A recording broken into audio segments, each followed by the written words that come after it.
de toda la erupción, anotando sus observaciones. Cuando hablamos de la erupción, ¿a qué nos referimos? A todas esas manchas, marcas que vayan apareciendo en el cuerpo. Y lo que decíamos, auxilio con un libro de dermatología o un atlas que describa las dermatosis, que caracteriza a estas lesiones. Porque no son tan fáciles de recordar, primero, y segundo, de que muchas se parecen entre sí. Y el diagnóstico suele ser algo. Cuando tienen dudas más en la dermatología. Pero primero tenemos que darle un diagnóstico sintomático. Anamnesis. Y aquí, si bien es el examen físico, vamos a recordar algunos detalles de la anamnesis que nos ayuden a entender el diagnóstico de estas lesiones. De aquí para adelante, igual cuando veamos cabeza, vamos a volver a hablar de anamnesis. Cuando veamos corazón, vamos a volver a hablar de anamnesis. Aspectos más específicos en la historia clínica dermatológica. Salud. Esa lesión, esa erupción cutánea, ¿cuándo apareció? Esa lesión está todo el tiempo ahí o viene y va, viene y va. Las lesiones son similares a las del comienzo o han modificado, como en el caso de las lesiones secundarias, primero una pápula y luego pasaron a ser una costra mielicérica. Algo ha pasado. ¿Cuáles son los síntomas cutáneos predominantes? Cuando hablamos de síntomas cutáneos, ¿a qué nos referimos? ¿Qué son los síntomas? ¿Cómo cuál sería en este caso para piel? Si le duele, si le pica. Y en este caso, picazón no le vamos a poner en la historia clínica, le vamos a transformar la palabra picazón en arde o cualquier otra cosa más que aparezca mientras estén esas lesiones. Estas lesiones están acompañadas de síntomas sistémicos como fiebre, astenia, dinamia. Vamos a poner un ejemplo. Yo tengo múltiples vesículas de la región primaria por todo el cuerpo que están desde hace una semana. Tengo fiebre, tengo astenia, adinamia. ¿En qué voy a sospechar? Y las lesiones son de todos los tamañitos. Estoy pensando en que es una varicela. Ya les está ahí un diagnóstico. Es importante el interrogatorio dirigido a la historia farmacológica. ¿Y por qué a la historia farmacológica? Porque muchas de estas lesiones aparecen después de algún problema de una reacción alérgica, algo que vamos a tener en cuenta, como por ejemplo el paciente que toma su enalapril, toma el enalapril y después de que toma su enalapril empieza a hincharse la cara, se pone roja la cara, los labios. Entonces este ha sido un evento secundario a la ingesta de un medicamento. Y le preguntamos tanto los medicamentos recetados como los de venta libre. Venta libre son, en otros países lo consideran importante, aquí no tanto, porque aquí todos consiguen sus medicamentos de la farmacia como sea, sin o con receta. Pero en otros lugares los pacientes no se dan cuenta cuando les preguntan medicamentos, generalmente infieren que se refieren a los de la receta. Y los de la farmacia no los toman tanto en cuenta, hay que preguntar al paciente. Medicaciones tópicas. Cuando hablamos de medicamentos tópicos en farmacología ya han llevado esto. ¿Qué significa fármaco tópico? Ya, está bien, pero falta algo más.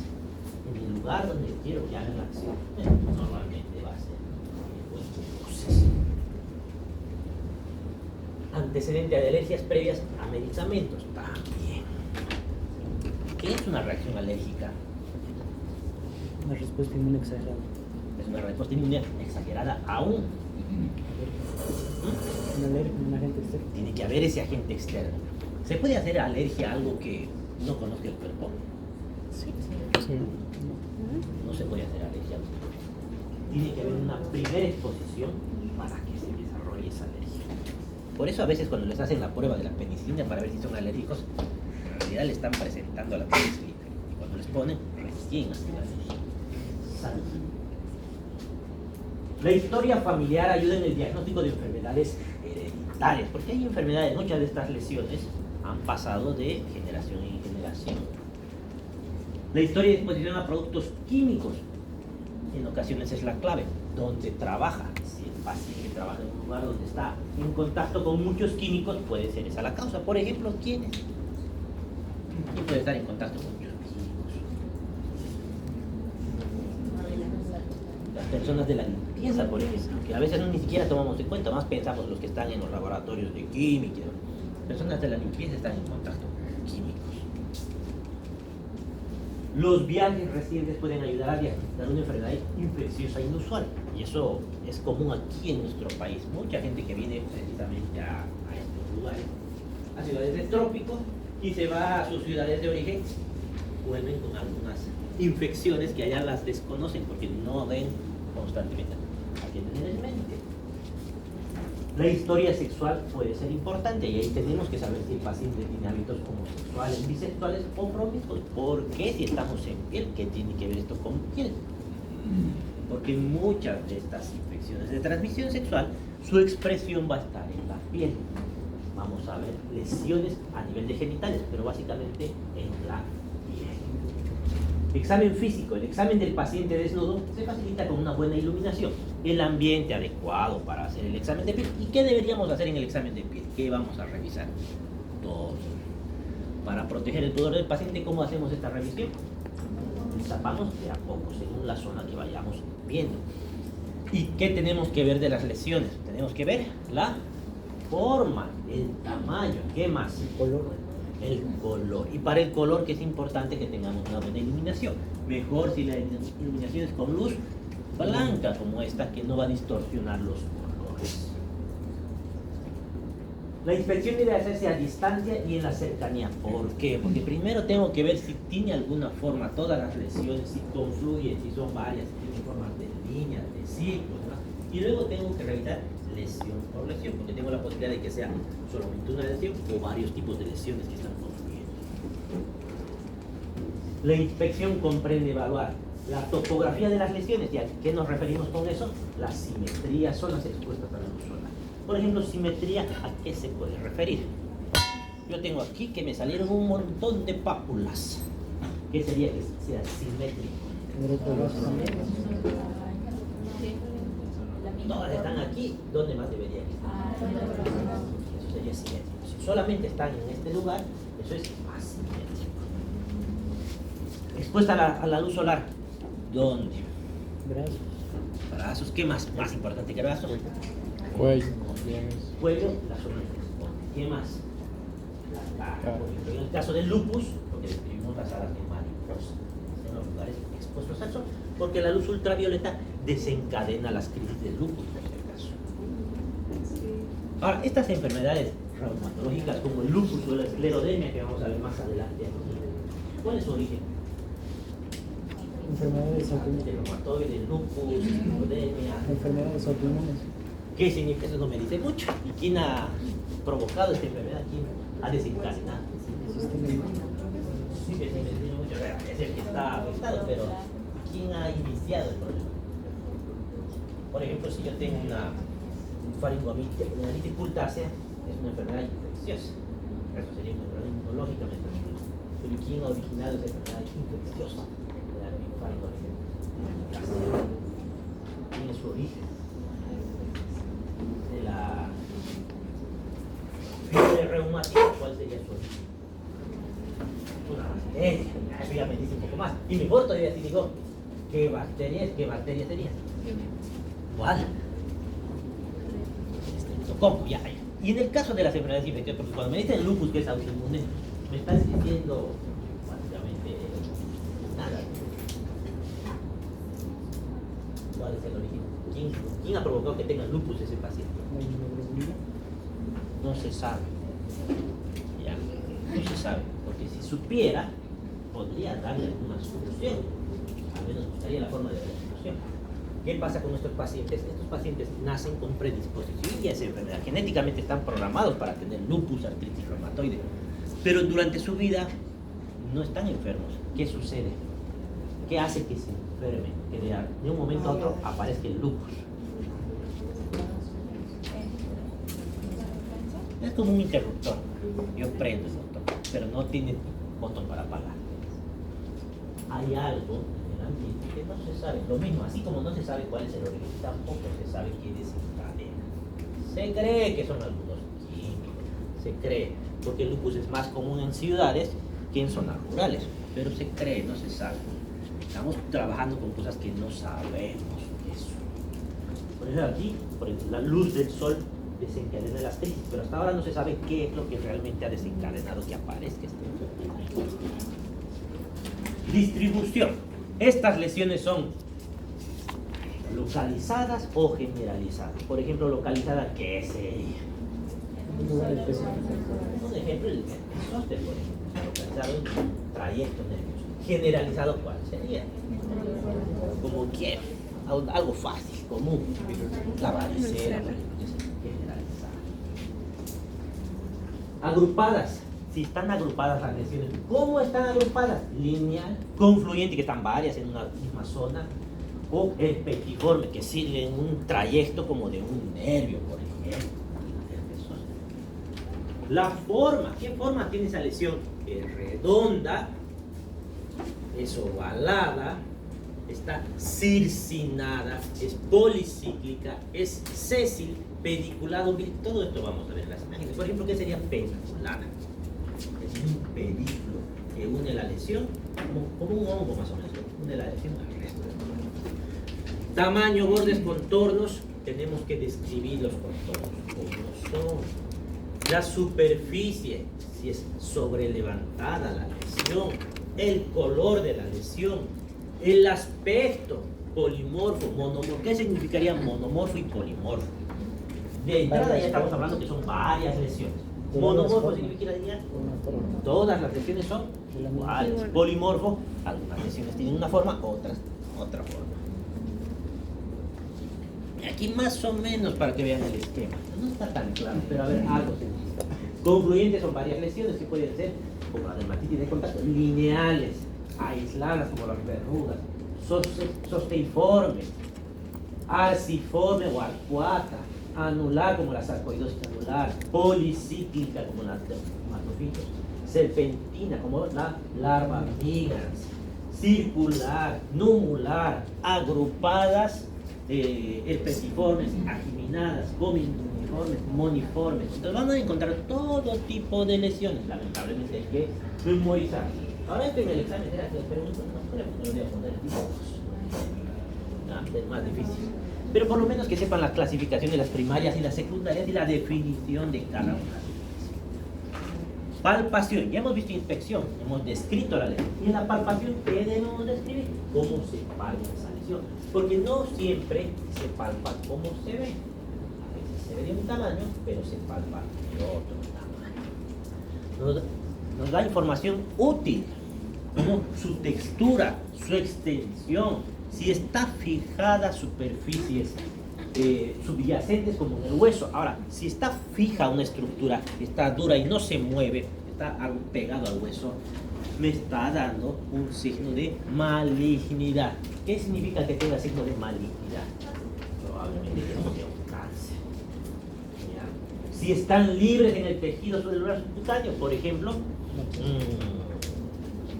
los lipomas. Yo toco el lipoma en la piel y se mueve de un lado a otro, no está fijo a nada. Incluso la estructura, si es totalmente circular, si tiene forma de una estrella, que también es otro signo de malignidad. Lesiones elementales son la clave del diagnóstico correcto de una enfermedad cutánea. Comprenden una serie de lesiones que por su presencia pueden clasificarse, lo que les decía hace un momento, en las primarias y secundarias. Y le ponen aquí combinadas, que básicamente es la mezcla de ambas. Que hemos dicho que eran primarias, que aparecen en piel sana. Secundarias, que probablemente había una lesión primaria antes de que aparezca, o hay alguna patología que esté provocando esta lesión. Lo más seguro es cuando se asientan sobre piel previamente lesionada. Esto siempre pregunto en el examen y tengo varias posibilidades de preguntar. Las siguientes son lesiones primarias, excepto, y les voy a poner la secundaria, o les puedo poner cuál de las siguientes es una lesión secundaria. Y así, hay varias formas de preguntar. Que memoricen las primarias. Son la mácula, pápula, placa, vegetación, nódulo, tumor, vesícula, ampolla, pústula, escama, que no son las únicas. Hay más primarias. Igual hay más secundarias, pero estas son las más comunes que nos vamos a encontrar. Si hay un libro grande de lesiones, Comenzamos con la mácula. ¿Y qué significa mácula? Básicamente, mácula significa mancha. ¿Y qué es una mancha? Es una pequeña mancha en la piel que no se toca. Si ustedes tocan esa piel, es normal. Si tocarían las ciegas, no se darían cuenta que esa mácula está ahí. No tiene ninguna diferencia con la piel normal, salvo el... Entonces, no hay alteraciones de relieve, no hay depresiones, ni alteraciones del espesor, ni la consistencia. Es una simple mancha. ¿Y esta mancha por qué se puede producir? Puede ser una lesión vascular. ¿Y que sea una lesión vascular, qué significa? Que en su interior hay sangre. O puede ser pigmentaria, que hay algún pigmento que le está dando ese color. Entonces las dividimos en máculas vasculares y máculas pigmentarias. ¿Cómo las vamos a diferenciar? Aquí empleamos nuestra semiotecnia. Hacemos una maniobra. ¿Qué maniobra? Vamos a hacer la vitropresión. ¿Qué es la vitropresión? ¿Qué dices tú? No, vitropresión. Es presión con un vitro. ¿Qué es un vitro? Un vitro. ¿Cómo qué? Como un portaobjetos, por ejemplo. El portaobjetos, aprieto sobre la piel. ¿Y qué va a suceder cuando apriete la piel? Esa mácula, con ese portaobjeto. Si desaparece la mancha, ¿qué les va a hacer sospechar? ¿Ah? Sí. ¿Por qué? Porque si es sangre, cuando yo apriete, ¿qué va a pasar? La sangre va a salir de ahí. Entonces, desaparece y es vascular. No desaparece, sigue la mancha ahí, va a ser pigmentaria. Y aquí las clasificamos. En vasculares y pigmentarias. Vasculares, ejemplos, arterial, congestión activa como en el eritema solar. ¿Qué ha sucedido? Ese paciente ha estado expuesto a la luz del sol por mucho tiempo o el tiempo suficiente para que su piel reaccione. Hay vasodilatación, entonces aparece una mancha rojiza. Eso es vascular. Venosa, congestión pasiva, la perniciosis. Hipoflujo sanguíneo, la isquemia. Y si hay una isquemia, el color va a ser pálido, ¿sí? Pero el pálido no tiene color, sí tiene color, palidez. Malformación vascular como las telangiectasias, angiomas o los nevos anémicos. ¿Qué es una telangiectasia? Es una lesión bastante frecuente que vamos a describir y ver en varias patologías. Le llaman arañas vasculares. Entonces, ¿cómo son básicamente? Son varias líneas como patitas de una araña, muy pequeñitas y que suelen aparecer en varias zonas de la piel. Varios de ustedes deben tener, ya han debido ver. Máculas pigmentarias. Aquí estamos hablando de manchas con algún pigmento. Y esos pigmentos en la piel, ¿qué pueden ser? Lo más probable es que sean o melanina, que es la más común, o hemosiderina, finalmente bilirrubina. Si es bilirrubina, ¿de qué color va a ser? Amarillo. Amarillo. Y ahí estamos hablando directamente de ictericia, porque es generalizada. No he visto manchas pigmentarias de bilirrubina localizadas. Hemosiderina, ¿de dónde viene?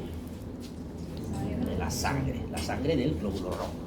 Entonces, aquí estamos hablando de depósito térmico, púrpura, equimosis, petequias. Entonces, ¿qué estamos hablando? Una lesión traumática que un vaso que ha hecho que salga la sangre ahí, se desnaturalice, se destruye el glóbulo rojo y ahí deje su depósito que va cambiando con el tiempo de color y dependiendo del tamaño le vamos a decir petequias, es muy pequeñita, son más grandes equimosis, son más grandes púrpuras. Melanina, que es el más común. La melanina, ¿qué color nos da? La melanina nos da el negro de la piel, el color oscuro de la piel. ¿Para qué está ahí? ¿Para qué sirve? Nos protege de la... Entonces, hay la posibilidad, ¿hay aumento de melanina? ¿Hay disminución de melanina o no hay melanina? Si hay un aumento, es localizado este aumento, melasma, como en el caso del embarazo, esas manchas del embarazo que le dicen melasma gravídico, eso es por melanina. Generalizado en el Addison. ¿La enfermedad del Addison qué era? ¿La enfermedad de Addison? ¿Dónde está la alteración? A los costados de la próstata. ¿Dónde? En las suprarrenales. El Addison es una insuficiencia suprarrenal. Entonces hay una alteración de la melanina. Está disminuido, localizado en la eczematide acromial. Generalizado el albinismo. No hay melanina. Localizado, generalizado es el vitiligo. Bueno, es más o menos un pequeño. No está completo por si acaso. Cuando el eritema cubre grandes extensiones de la piel, se le denomina esto para ustedes. diapositiva. Entonces, exantema es un eritema, se ve rojo ahí, gran parte del cuerpo. Exantema es externo. Enantema es interno. Interno que tenemos las mucosas. Si el eritema está en mucosas es enantema. Si está en la piel es exantema.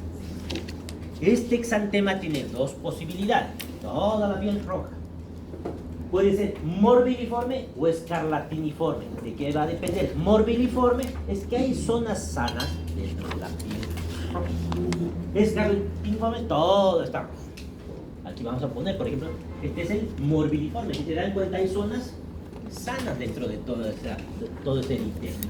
Exantema. Aquí son las sanas. Otra lesión. La pápula es una lesión sobrelevantada en la piel. Es pequeña, de menos de 5 milímetros de diámetro. En otros textos menciona menos de 1 centímetro de diámetro. Entonces, esta pápula se puede palpar. Es pequeña y superficial, por si acaso. Su resolución es espontánea, como cuando les pica un mosquito, por ejemplo, espontáneamente y no deja cicatriz. En general, todas las lesiones que no atraviesan la membrana basal de la piel no van a dejar cicatriz, por si acaso. La clave es todo lo que atraviesa la membrana basal es más probable que deje cicatriz. Ahí están pápulas. Placa, básicamente es una pápula grande. Estamos en una lesión sobrelevantada, pero que es de más de 1 centímetro de diámetro, con infiltración. Predomina la extensión en la superficie y no la profundidad, no es profunda. Es más, en alguna otra literatura menciona que son múltiples pápulas unidas, confluidas. Vegetación constituye una proliferación de las papilas dérmicas que se proyectan por encima del nivel de la piel. El ejemplo de esto es el condiloma acuminado. ¿Quién es el agente causal del condiloma? Eso. Las verrugas de una vegetación con un aumento de la capa córnea. Ejemplo, la verruga vulvar. Nódulos. ¿Qué les voy a preguntar aquí en el examen? Una vegetación con aumento de la capa córnea es 2 puntos que me van a poner. Ese tipo de personas. Al derecho y al revés, y del revés al derecho. Cualquiera de las dos direcciones. ¿Qué es un nódulo? Es una lesión de consistencia sólida, mayor a 1 centímetro y de localización profunda. Este se encuentra en la hipodermia. Predomina la profundidad y no la extensión. Entonces son más fáciles de palpar que de ver. Ejemplo, el eritema nodoso, que es una enfermedad autoinmune. El eritema nodoso se ve la lesión de un tamaño, pero se palpa de un tamaño mucho mayor. Autoinmune. Tubérculo o nódulo superficial. Tienen consistencia sólida, son circunscritos, se ubican semiológicamente entre las pápulas y los nódulos. Están localizados en la dermis, no se resuelven de forma espontánea y dejan cicatriz o atrofia secundaria. Ejemplo, el forúnculo o la lepra esponjosa. Gomas constituyen una variedad de nódulos que tienen 4 periodos: el periodo de crudeza, reblandecimiento, ulceración, evacuación y reparación cicatrizal. Aquí tenemos como ejemplo la escrofulodermia. ¿Qué es la escrófula? ¿Han escuchado escrófula? Es la tuberculosis cutánea. Por eso dice crudeza, reblandecimiento. El bacilo de Koch, ¿qué le produce a los tejidos? Fagocita y deja una lesión caseosa. Casio. ¿De dónde viene la palabra casio? Del queso, que se parece al queso. En el pulmón es lo mismo que pasa. El bacilo de Koch hace digestión y se convierte ese parénquima en tejido gaseoso. Hasta comerse el tejido hasta que llega a un bronquio. Llega al bronquio y por ahí sale todo ese tejido y queda el hueco, que es la caverna. Lo mismo va a pasar en la piel. Hay un tejido gaseoso, y eso le llamamos escrófula. Tumor es una neoformación no inflamatoria, superficial o profunda, de tamaño variable, de consistencia sólida o de contenido líquido, con tendencia a persistir y a crecer indefinidamente. Ejemplos, el epitelioma vasocelular. Vesícula, que es algo común que vemos, esto es bastante. Cavidad de contenido líquido de pequeño tamaño, menos de 5 milímetros, son multiloculares y están situadas en la dermis. Su contenido puede ser seroso, hemorrágico, purulento. Esto, por si acaso, es que va evolucionando de seroso, hemorrágico y pasa a purulento, porque tenemos otra lesión parecida que se llama pústula. A diferencia de esto, la pústula desde el inicio, desde el mismo tamaño, se parece, pero desde el inicio es lleno de pus. Esto es una vesícula. ¿En qué patología vemos la vesícula más frecuentemente? En la varicela. En el herpes también podemos ver. Ampolla, que es más grande que la vesícula, de más de 5 milímetros, pero son uniloculares y se encuentran en la epidermis. Su contenido puede ser igual seroso, hemorrágico o purulento, pero va a evolucionar. Y aquí lo que les decía, la pústula, que es una lesión circunscrita de la piel con contenido purulento desde un inicio. Escamas. Laminilla de la capa córnea que se desprende espontáneamente de la superficie cutánea como la ictiosis. Básicamente hay un defecto en la colágeno, en los fibroblastos que hace que esta piel salga, se desprenda con facilidad. Queratosis, lesiones de consistencia sólida, circunscrita, donde el engrosamiento de la piel se hace a expensas de la capa córnea. También le dicen hiperqueratosis. Ejemplo, los callos o callosidades. Pasamos a las lesiones secundarias. Aquí tenemos la escama, la costra, escara, fisura o grieta, pérdida de sustancia, atrofia, esclerosis, liqueficación, cicatriz. Escamas, lesiones de acumulación de estrato córneo que se depositan de manera seca y se desprenden por sí mismas. Las escamas que aparecen en la evolución de otra enfermedad primaria se consideran escamas secundarias. Ejemplo, el eczema crónico, que se ve en lesiones por rascado también. Costra es el resultado de la desecación de una secreción. ¿Se acuerdan cuando hablábamos de las secreciones purulentas, hemorrágicas? Esto es la consecuencia de lo mismo. Suero, pus o sangre. Ejemplo, las costras mielicéricas del linfético. ¿El linfético qué es? Es una infección de la piel, producida generalmente por bacterias biógenas. En este caso, ¿qué bacterias eran? ¿De qué color está? Entonces, es el Staphylococcus aureus. No me vayan a poner Streptococcus aureus por si acaso, que ya ha pasado. No existe el Streptococcus aureus.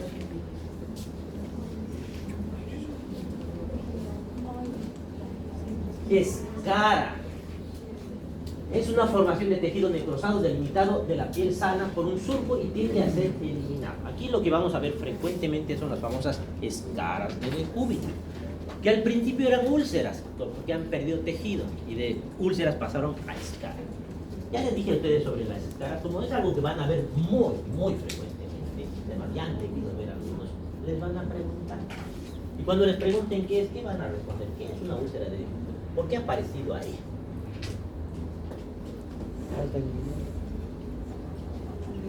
De decúbito, ¿qué significa de decúbito? ¿Por qué suena? Porque está echado el paciente, está feo. ¿Y esto qué parece ser que ha sucedido? Esto está necrosado. No ha llegado el flujo sanguíneo, está muy bien. ¿Y por qué se llaman úlceras de decúbito? Porque las personas que no mucho tiempo pueden... ¿Cuántas horas al día duermen ustedes? No, pero un paciente por ahí con cáncer. ¿Por qué? Por cáncer. Porque No es tan mal, pero falta algo. pero porque Eso nos costó. Y ya, es más probable el cómo. Pero no me siguen explicando, porque todo lo que ven está bien. Pero hace falta un conector a todos los pensamientos de ideas. se pueden mover. Porque no se mueven. Entonces, a los pacientes que no se mueven. ¿Como quiénes? Atrofia muscular, ya, ¿qué más? ¿Quiénes más no se mueven? Coma. Pacientes en silla de ruedas. No es porque tengan coma, es porque no se mueven. ¿Quiénes más? Pacientes en silla de ruedas. Silla de ruedas. ¿Qué les decimos a los pacientes en silla de ruedas? ¿Por qué no pueden? ¿Por qué están en silla de ruedas normalmente? La mayoría están porque tienen muevo mis piernas se llama Para si no muevo las 4 extremidades se llama cuádriplex. si no muevo una Uniplex. mono Monoplex. si no muevo un lado del cuerpo hemiplegia. Si muevo pero poquito me parece luego vamos a ver pero espérate ahora no se considera escala de como tal pero a veces se produce el mismo tipo de lesión en el espíritu diabético más que todo es microtrauma. Pero evidentemente el zapato puede estar pegado. Ahora, vamos a volver a nuestra idea de la úlcera de cúbito porque se ve mucho en los hospitales por descuido nuestro. Hasta la solución vamos a dar. Si mi paciente no se puede mover, está internado, nadie lo está viendo, ¿qué va a pasar? Es lo mismo que ustedes pasen la noche duermen y hacen isquemia. ¿Y por qué no tienen úlceras? Porque eventualmente no Se mueven. Nunca despiertan en la misma posición, ¿no? Algo se van moviendo, hacen todo tipo de movimiento. Porque hay un estímulo en la piel, una molestia que hace que se tengan que mover. Incluso la arruga de la sábana hace que se mueva. ¿Y qué pasa si no se mueven? Les mostré alguna vez esto, ¿no? Si apretan con su dedo, a ver, aprieten, ¿qué es lo que sucede? Unos 10 segundos aprieten. Y sueltan. Y miren qué ha pasado. Cuando sueltan, ¿qué les va a pasar? Ha cambiado de color, se ve más pálido. ¿Por qué está más pálido? Ahora, ¿y qué pasa si estoy aquí durante unas 2 o 3 horas? No va a llegar el flujo. Y cuando no le llega flujo a un tejido, ¿qué le sucede? Muere, hace necrosis. Y cuando hace necrosis ese tejido, ¿qué le pasa? Se vuelve borracho. Se desprende, como en el caso de esta. ¿Qué solución le darían? Muévase. A ver. Puede ser, depende de dónde le sale. ¿Dónde salen las úlceras? ¿Dónde creen que salen? En el coxis. Imagínense el paciente que está echado. ¿En qué parte? En la espalda. Aquí, en la zona sacra, ¿dónde más? En la. En los codos, Con los talones. en los talones, en los glúteos, más difícil en los glúteos, pero puede salir. No es tan común. Puntos pero de puede apoyo salir. más que todo. En las espinas ilíacas posteriores, ¿no? En esas zonas de presión. Ahora no le vamos a apuntar. No, además, hemos dicho qué podemos hacer para que no le salga. No, y luego aquí, mover. Hay que curar para que no se diga ni cosa. Sí, el problema de estas úlceras, por si acaso, son más chiquitas de lo que se ve. Como un iceberg. Se ve la punta, pero por dentro se está matando. Pero y no me han dicho qué solución le van a dar mover. He visto ¿Y que cómo lo vamos a le mover? ponen almohadas. Las enfermeras le ponen almohadas. Y ayuda, pero no. La almohada igual hace presión. Claro. Que no tenga arrugas y ya puede ser más, una solución más importante. Se les da la vuelta. ¿Ah? Se les da la vuelta. Y ya, pero sigue sin ser gran solución porque hay que moverlos a cada rato. Con la sábana se puede mover sin mucha dificultad. Por eso les ponen sábanas debajo de los pacientes. Una enfermera de un lado, la otra del otro. Un pequeño movimiento y ya es suficiente para que se mueva. Pero, y si se descuidan durante 3 horas, se fueron a tomar justo su tecito y hasta la úlcera. Algo que sea más eficiente. Que no incluya un humano moviendo al paciente. Algo que Vibraciones. puede ser. El colchón de agua, por si acaso, no es tan buena idea. Sirve, pero tiene un problema. Bueno, ahorita sirve muy bien. Y si estamos en invierno, he visto morir pacientes por eso. El paciente está frío, porque el agua está fría. Sirve, porque el agua eventualmente, un pequeño movimiento mínimo, va a ser como una ola que hace que todo el colchón haga que más o menos ordene la sangre. Pero hay algo más eficiente que el agua. Colchón, en vez de agua, ¿qué le pondría? El aire también hace presión. Está bien su colchón de aire, pero le falta algo. Vibración. Con un motorcito. Vibración. Hay camas de agua especiales para el paciente con su motor que hace que vibre. No vibra tanto como para, no se siente, pero vibra lo suficiente como para que los vasos sanguíneos de la piel estén abren, cierran, haya algo de circulación, por si acaso. Y a veces han visto que le ponen unos guantes en los talones, ayuda un montón. ¿Qué tipo de No va a pasar Se eso. compran esas cosas los pacientes. Bueno, Fisura o grieta. ¿Qué es una solución de continuidad? En cirugía ya han debido ver eso, no han llevado todavía soluciones de continuidad. Todavía no. Ahí, ¿verdad? ¿Qué dice? Solución de continuidad. continuidad. ¿Qué? La continuidad que tenía la piel ha hecho un stop, una interrupción. Ha solucionado esa continuidad, le ha dado una interrupción. Todos los cortes son soluciones de continuidad. Y en este caso es una fisura, una grieta, es un tipo de solución de continuidad lineal sin pérdida de sustancia. Pérdida de sustancia. Comprende, aquí tenemos una subclasificación de las pérdidas de sustancia. Erosión, pérdida superficial de sustancia que no deja cicatriz. Por ejemplo, las erosiones del rascado. Ulceración, la misma úlcera de decúbito que ha terminado siendo la escara de decúbito. Es la pérdida de sustancia profunda que deja cicatriz. Puede llegar a la dermis o a la hipodermis. Úlcera, ulceración de curso crónico. Excoriación, esto van a ver harto. Es una pérdida de sustancia producida por un paciente con sus dedos, instrumentos o traumática. También por traumas, no el paciente mismo. Por ejemplo, en los accidentes de tránsito, el paciente trae su bicicleta, se choca con un auto y rueda por el asfalto. Tiene múltiples excoriaciones que las describimos y tiene que también describir múltiples excoriaciones en región del antebrazo izquierdo de aproximadamente 3 centímetros, porque eso se describe porque eso va a ir a un alguien atropellado, eso va a ir a un juicio y el juicio van a ir a ver con el forense y el forense va a ver su historia clínica, a ver qué cosas han escrito. Lleno de excoriaciones y el paciente no le han puesto nada, no hay problema. Todo lo que vean, especialmente si ha sucedido algo como accidente, agresión, intento de suicidio, todo lo que incluya, que se van a imaginar que eso va a ir al juicio, escriban lo más detalladamente posible todo lo que se encuentre. Si hay agresión física, hematomas, todos los hematomas van a describir. Importante. Atrofia, disminución del espesor y de la elasticidad de la piel. Se va a arrugar con facilidad esta piel. Y tenemos la atrofia fisiológica, que significa que es todo. Cada vez que vean fisiológico significa que eso es normal, que va a suceder sí o sí.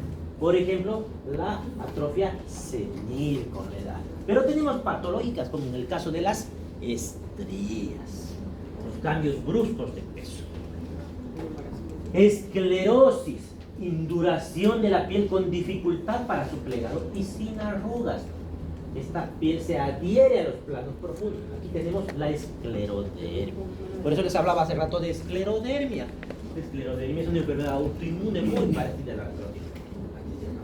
A la psoriasis, al lupus, donde el problema está en el tejido cutáneo. Y aquí, así como se ve, brilla y es como un plástico. Ustedes golpean, suena como plástico. El paciente no puede ni mover los dedos porque la piel está endurecida. Ahora, no solamente afecta ahí, también afecta la vía aérea, hace fibrosis pulmonar, afecta el esófago, hace otro tipo de procesos como esófago de Barrett. ¿Qué era el esófago de Barrett? ¿Me entienden alguna vez? ¿Qué era eso? No es todavía cáncer, pero es una lesión precancerosa producida por el reflujo. Es una metaplasia.